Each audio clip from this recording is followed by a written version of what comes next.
الرجیم بسم اللہ الرحمن اللہ رب العزت کی توفیق خاص اور آقا کریم رؤوف الرحیم صلی اللہ علیہ وآلہ وسلم کے مبارک قدمین شریفین کے توسل سے آج ہم اس بابرکت اور بابکار مجلس میں ہم سب حاضری کی سعادت پا رہے ہیں۔ میرا کریم مالک ہم سب کا آنا قبول فرمائے، یہی بابرکت لمحات ہمارے لیے فلاح دارین بھی بنا دے اور قیامت کے دن بخشش کا سامان بھی بنا دے۔ الحمدللہ تعالی 14 صدیوں سے اہل عشق ماہ ربیع الاول شریف میں آقا علیہ السلام کا جشن میلاد مناتے چلے آ رہے ہیں، منا رہے ہیں، اور قیامت تک ہماری آنے والی نسلیں حضور کا میلاد مناتے رہیں گے۔ لیکن اس میلاد پاک کی ایک خاص اہمیت ہے۔ ایک دن وہ بھی گزرا تھا کہ جب آقا علیہ السلام کا 1400 سالہ میلاد ہوا، لیکن ہم جتنے بیٹھے ہیں ہم میں سے کسی ایک نے بھی وہ دن نہیں دیکھا۔ اس وقت حضور علیہ السلام کا 1400 سالہ میلاد تھا، ربیع الاول تھا، وہ ربیع الاول ہم نے نہیں دیکھا۔ اور یہ بھی امید ہے، باقی معاملہ تو اللہ کے سپرد ہے نا کہ کب کس نے جانا ہے، لیکن یہ بھی ہمیں قطعی امید ہے کہ شاید ہم 1600 سالہ میلاد نہ دیکھ پائیں۔ جتنی عمریں ہم لیے بیٹھے ہیں آج کل اتنی ہوئی ہیں، اس تو اگے چونگ ہے، کس نے مل گیا تو مل گیا، نہ ملیا تو نہ ملیا۔ یعنی 1600 سالہ جشن میلاد کی کوئی ایسی امید واقعی نہیں ہے۔ یہ ماہ ربیع الاول ہماری زندگیوں کا ایک خاصہ یہ ہے کہ اللہ نے ہمیں نہ 1400 سالہ دکھایا اور نہ 1600 سالہ ملے گا، یہ 1500 سالہ میلاد ہے جو آپ کے حصے میں آیا ہے۔ یہ 1500 سالہ میلاد ہے جو آپ کے حصہ میں آیا۔ بس ایک دو باتیں میلاد النبی صلی اللہ علیہ وسلم کے حوالہ سے۔ قرآن مجید کے اندر سورہ البقرہ میں اللہ رب العزت نے ایک کمال کی بات فرمائی، فرمایا فَأَيْنَمَا تَوَلُّوا فَثَمَّ وَجْهُ اللَّهِ، کہ انسان پر ایک وقت ایسا بھی آتا ہے کہ جدھر نگاہ اٹھاتا ہے اسے اللہ نظر آتا ہے، اس کو پھر کوئی غیر نظر نہیں آتا، ہر سمت وجہ اللہ کا فیضان ہوتا ہے۔ اور محدثین نے اس پر جو کلام کیا وہ فرماتے ہیں کہ ازل سے لے کر ابد تک اس کائنات کے ذرے ذرے میں اللہ رب العزت نے اپنے حسن کے نور کو بکھیرا ہوا ہے، اپنے حسن کے نور کو بکھیرا ہوا ہے۔ دیکھیں کبھی وہ جلوہ کرتا ہے دور پر، اور کبھی اپنے پیغمبر کو کہتا ہے اس درخت کی طرف دیکھ، اس میں تجھے یار کا جلوہ نظر آئے گا۔ سبحان اللہ۔ یعنی وہ دکھنے پہ آئے تو درختوں میں دیکھ سکتا ہے، تو پھر سوچنا سمجھنا چاہیے، اللہ نے عقل سلیم دی ہے کہ وہ ذات جو درختوں میں نظر آ سکتی ہے وہ انسان کامل میں نظر کیوں نہیں آ سکتی؟ جو ایک درخت میں نظر آ سکتی ہے وہ انسان کامل میں نظر کیوں نہیں آ سکتا؟ اس ساری کائنات پہ نگاہ ڈالو، سورج بھی اسی کے جلووں میں سے ایک جلوہ ہے، چاند اسی کے جلووں میں سے ایک جلوہ ہے۔ یعنی محدثین کا جو جملہ میں نے آپ کو دیا کہ اللہ نے اپنے حسن کو ارض و سماوات کی ساری کائنات میں بکھیر رکھا ہے، کہیں نہ کہیں، کہیں تھوڑا کہیں زیادہ اللہ کے حسن کا جلوہ ہمیں نظر آتا ہے کہ رب کائنات نے کچھ وجود ایسے پیدا کیے کہ جن کے چہروں میں اپنا جلوہ رکھا،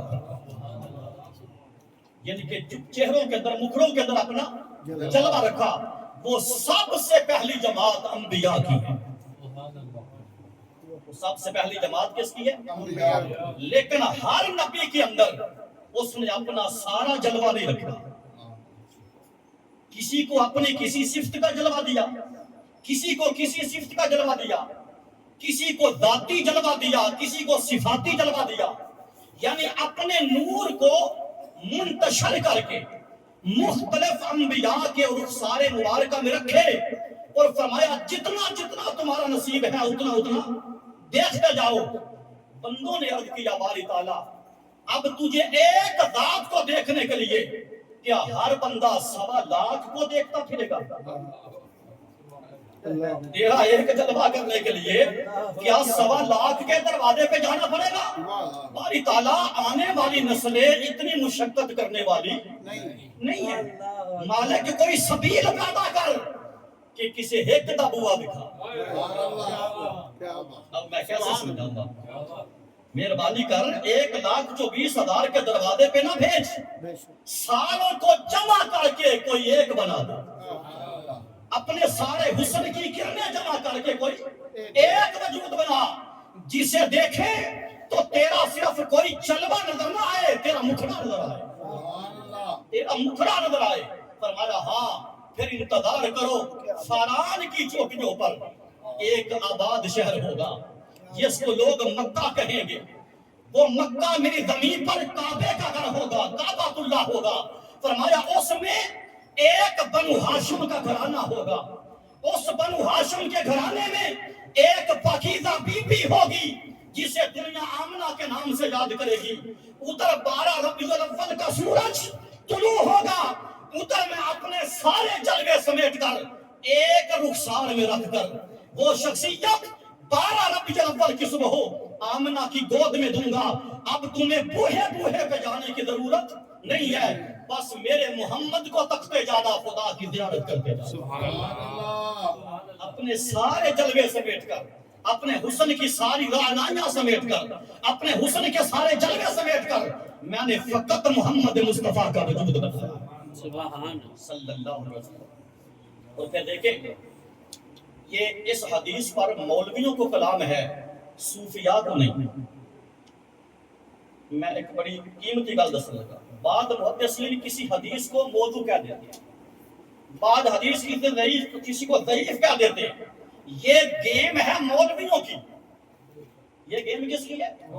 لیکن ہمارا قلبی عقاد یہ تھا، ہمارا آج بھی عقاد یہ ہے کہ جو روایت، جو حدیث کسی صوفی نے اپنی کتاب میں لکھ دیا نا، وہ روایت کل بھی سچی تھی، وہ روایت آج بھی سچی ہے۔ اس کی وجہ اس کی کیا ہے کہ ہم صوفیاء کی لکھی ہوئی حدیث کو آنکھیں بند کر کے کیوں مانتے ہیں؟ اس کی وجہ یہ ہے کہ مولوی تحقیق کر کے لکھتا ہے، ولی پوچھ کے لکھتا ہے۔ مولوی تحقیق کر کے لکھتا ہے اور فقیر پوچھ کے لکھتا ہے۔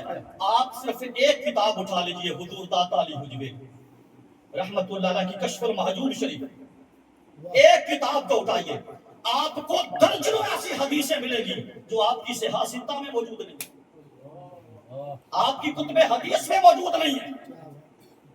اگر میں اس گال کو کھولا تو گال کی ہور چلی جاسی، میں نے ملاتے رہنا، توجہ رکھنا، میں نے اشارہ دے دیا ہے کہ محدث کے قول پہ کلام ہو سکتا ہے، ولی کے قول پہ کلام نہیں ہوتا۔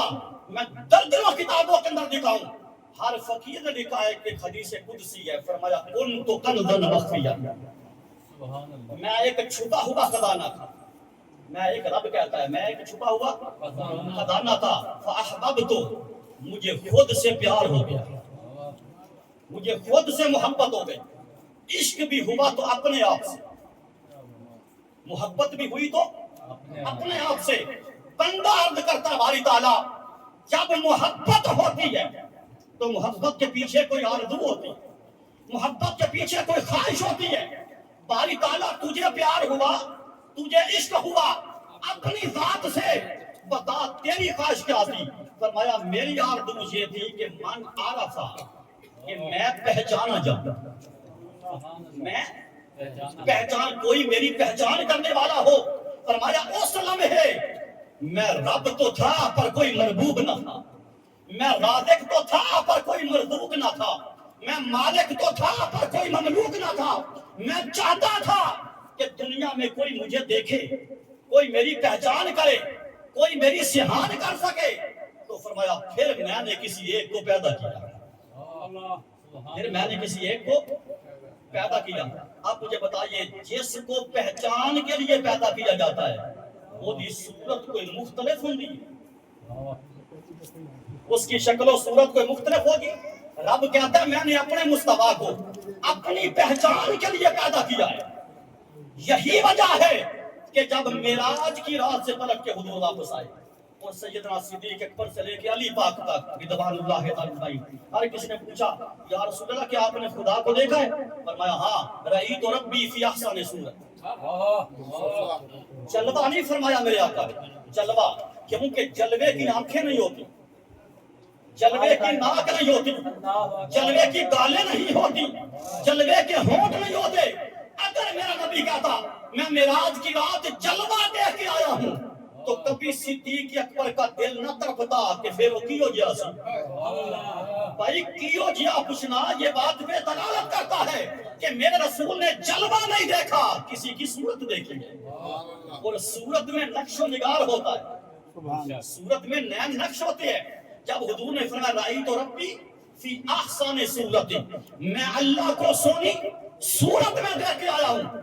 اب سے آبا کے دل میں پوچھا حضور پھر وہ کیسا تھا؟ اب بتائیے وہ کیسا تھا؟ آقا علیہ السلام نے فرمایا وہ تمثیلوں سے پاک ہے، میں اس کی کوئی تمثیل نہیں دے سکتا، وہ مثالوں سے پاک ہے، میں اس کی کوئی مثال نہیں دے سکتا، وہ وحدہ لا شریک ہے، کوئی اس کا شریک نہیں بتا سکتا۔